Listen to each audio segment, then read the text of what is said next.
Perhaps unusually, OnePlus is here at Mobile World Congress. They usually announce products at their own separate events, but this time they are here. But again, they're not really announcing something, they're just showing off the capabilities of a 5G OnePlus smartphone. That's what we have here today. We're taking a look at basically what this product will somewhat look like, but more one of the capabilities of what 5G will enable.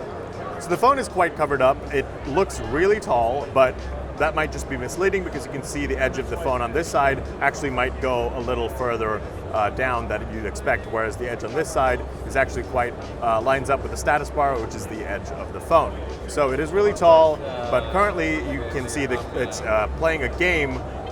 And you can also see on the TV in the back that says Shadow Tech. So Shadow is another service that runs a game streaming platform, kind of like Google's Project Stream, where it's using cloud computing to power the game on the phone. So it's not really using much of the game's GPU. All of that is happening on the cloud, and the reason why you can play this game with low latency and a pretty good connection without any stuttering or lag is because of that 5G connection. You can see it says 5G here, and it's being powered by the Snapdragon 855 with the X50 modem, which allows that capability. And this phone, again, will be out in this year.